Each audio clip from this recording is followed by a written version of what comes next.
Happy morning அம்மா பொண்ணு சீரீஸில் நம்ம டெய்லி ஒரு இன்ஃபர்மேஷன் டிவி நியூஸ்லேருந்து ஷேர் பண்ணிகிட்ருக்கோம். கண்டிப்பாக சேனலை சப்ஸ்கிரைப் பண்ணுங்கள். நெக்ஸ்ட்டு அம்மா வந்திருந்தாங்க. ஆஃப்டர்நூனுக்கு மேலே எங்கள் அண்ணன் தான் கூட்டிகிட்டு வந்தான். இதுதான் எங்கள் அண்ணன். அவர் வீடியோலாம் காமிக்கக்கூடாதான், இருந்தாலும் நான் காமிச்சிட்டேன். டியூஷன் முடிஞ்சதுக்கப்புறம் இன்றைக்கி நைட்டு இட்லி வித் ஹோட்டல் ஸ்டைலில் ஒரு தக்காளி சட்னி.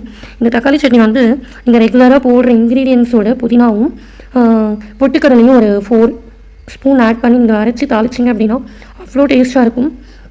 என் பொண்ணு வந்து ரொம்ப ஹெல்ப் பண்ணுறதுக்கு வந்துடுவா. எப்பயுமே நான் கிச்சன் போனேன் அப்படின்னா நைட்டு இட்லியா தோசையா அம்மா நான் வதக்கிறேன்னு சொல்லிட்டு கண்டிப்பாக வந்துடுவா. வீடியோ கார்டெலாம் கிடையாது, இதுக்கு முன்னாடியுமே அவள் ரொம்ப ஹெல்ப் பண்ணுவாள். எனக்கு தான் ஒரு பயமாக இருக்கும், அந்த சேர் மேலே ஏறி நிற்கும்போது எங்கேயாவது கீழே விழுந்துருவாளோ அப்படின்ற ஒரு பயம். ஓகே, நெக்ஸ்ட்டு டிவி நியூஸ்க்கு போயிடலாம். ஈரான் இஸ்ரேல் வாரை பற்றி தான் நான் பேச போகிறேன். என்ன அப்படின்னு கேட்டிங்கன்னா, இன்றைக்கி ஐநா வந்து ஒரு நியூஸ் போட்டிருக்காங்க.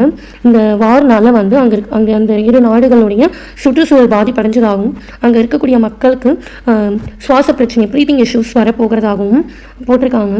எதுக்கு இந்த மாதிரி ரெண்டு நாடும் சண்டை போட்டு கடைசி அவங்க 2 நாட்டுக்கு தான் எல்லா பிரச்சனையும், நீர் மாசுபாடு, காற்று மாசுபாடு, மண் மாசுபாடு, இதனால எல்லாமே அவங்களுக்கு ஹெல்த் இஷ்யூஸ், விவசாயத்தில் எல்லாத்துலேயுமே அவங்களுக்கு பாதிப்பு வரும். கண்டிப்பாக இந்த வாரம் வந்து முடிவுக்கு கொண்டு வந்து சமாதானமாக பேச்சுவார்த்தையில் முடிக்கணுங்கிறது என்னோட ஆசை. கண்டிப்பாக சீக்கிரம் இந்த வாரம் முடிவுக்கு வரணும். நெக்ஸ்ட் வீடியோவில் பார்க்கலாம். தேங்க்யூ.